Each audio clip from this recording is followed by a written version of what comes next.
നമ്മളെയൊക്കെ തകർത്ത് കളഞ്ഞ, നമ്മുടെയൊക്കെ മനസ്സിൽ ഒരു വലിയ കല്ല് കോരിയിട്ട ഒരു മഹാദുരന്തം നടന്നിട്ട് 1 വർഷം ആവുകയാണ്. ഉരുളിൽ ഉലയാതെ.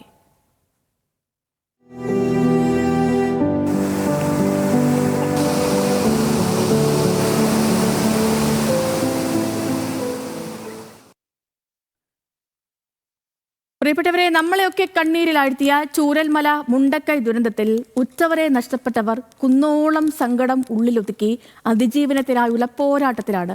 അവരിൽ ഒരാളാണ് നൗഫൽ. ഭാര്യയും മക്കളും മാതാപിതാക്കളും അടക്കം 11 പേരെയാണ് ആ ഉരുൾപൊട്ടലിൽ ആ ഒരു രാത്രിയിൽ നൗഫലിന് നഷ്ടമായത്. തന്റെ കുടുംബം ആഗ്രഹിച്ച പോലെ നൗഫൽ ഒരു ഹോട്ടൽ തുടങ്ങിയിട്ടുണ്ട്.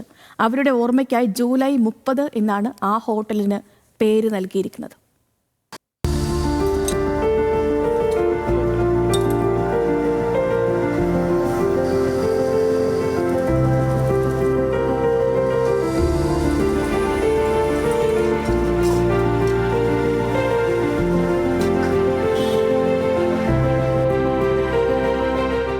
ഞാൻ വിദേശത്ത് പരിപാടികളെല്ലാം നിർത്തി എൻ്റെ ഭാര്യേൻ്റെ ആഗ്രഹമാണ് ഇങ്ങനെ ഒരു സ്ഥാപനം തുടങ്ങണം എന്നുള്ള ആഗ്രഹം.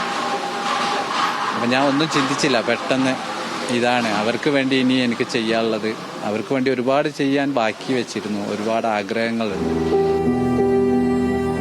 നൗഫലിനും ഇഷ്ടമായിരുന്നു ഭാര്യയും കുടുംബവും ആഗ്രഹിച്ച പോലെ നാട്ടിൽ ഒരു കട തുടങ്ങാൻ. അതുകൊണ്ട് തന്നെ പ്രവാസ ജീവിതത്തിൽ നാടും വീടും തന്നെയായിരുന്നു മനസ്സിൽ. പക്ഷേ ജൂലൈ 30 ചൂരൽമലയിലെ മഹാദുരന്തം എല്ലാം ഇല്ലാതാക്കി.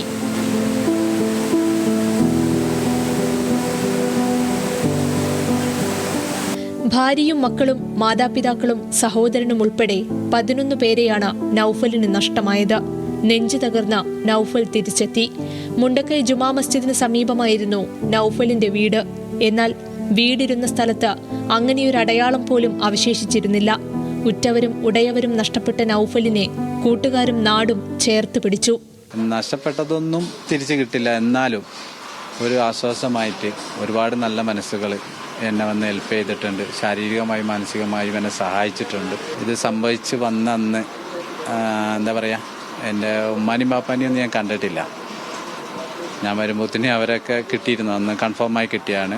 ഞാൻ വന്ന അന്നാണ് എൻ്റെ മോളെ കിട്ടുന്നത്, എൻ്റെ മൂത്ത മകളെ കിട്ടുന്നത്. വേറെ ആരും ഞാൻ കണ്ടിട്ടുണ്ട്, പക്ഷേ എന്താ പറയുക, കൺഫേമായിട്ട് എനിക്ക് കിട്ടിയിട്ടില്ല. പ്രിയപ്പെട്ടവരെ ആ മണ്ണിൽ ഉപേക്ഷിച്ച് വിദേശത്തേക്ക് തിരികെ പോകാൻ നൗഫലിന് കഴിഞ്ഞില്ല. ആ മണ്ണിൽ പിടിച്ചു നിൽക്കാനുള്ള ആഗ്രഹമായിരുന്നു ഭാര്യയുടെ സ്വപ്നമായ ഹോട്ടൽ തുടങ്ങുക എന്നത്. കേരള നദ്വത്തുൽ മുജാഹിദീൻ നൗഫലിന്റെ ആഗ്രഹത്തിന് തണലായി.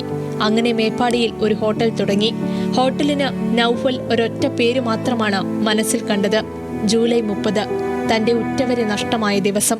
ഞാൻ അപ്പം തന്നെ തിരിച്ചു പോകണമെന്ന് കരുതിയാണ്. പക്ഷേ ഈ ഇങ്ങനെ ആളെ കിട്ടാത്തതുകൊണ്ട് മാസങ്ങൾ പിടിച്ച് DNA വരാനും അങ്ങനത്തെ ഒരു പ്രശ്നങ്ങൾ വന്നതുകൊണ്ട് അപ്പോൾ KNMന്റെ ആളുകൾ വന്നിട്ട് എന്നെ കണ്ടു പറഞ്ഞു, എനിക്കിവിടെ എന്തെങ്കിലും ഇതാക്കി സെറ്റാക്കി തരാം, എന്താ നിനക്ക് വേണ്ടത്, നിനക്ക് തിരഞ്ഞെടുക്കാമെന്ന് പറഞ്ഞ്. സ്വന്തമായിട്ട് ഒരു വീടില്ലാത്തവർ പോലും എൻ്റെ ആ വീടിന് വേണ്ടി, എനിക്ക് വേണ്ടി അവർ സഹായിച്ചെന്ന് പറയുമ്പോൾ ഞാൻ എങ്ങനെയാണ് അവരോട് നന്ദി പറയാമെന്ന് എനിക്കറിയില്ല. ഉറ്റവരെക്കുറിച്ചുള്ള ഓർമ്മകളുമായി നൗഫൽ അതിജീവന പാതയിലാണ്. മേപ്പാടിയിലെത്തുന്നവർ ഇവിടെയൊന്ന് കയറണം. നൗഫലിനെ കണ്ട് ചായ കുടിച്ച് ഈ കുഞ്ഞു കച്ചവടത്തിനൊരു പിന്തുണ കൊടുത്തു മടങ്ങാം. ജൂലൈ 30 ഒരു ദുരന്തത്തെയാണ് ഓർമ്മിപ്പിക്കുന്നതെങ്കിൽ ഈ ജൂലൈ 30 ഓർമ്മിപ്പിക്കുന്ന ഒരു അതിജീവനത്തിന്റെ കഥ കൂടിയാണ്. ക്യാമറാമാൻ റിന്റുവിനോടൊപ്പം ലിനറ്റ് വർഗീസ്, ന്യൂസ് മലയാളം, വയനാട്.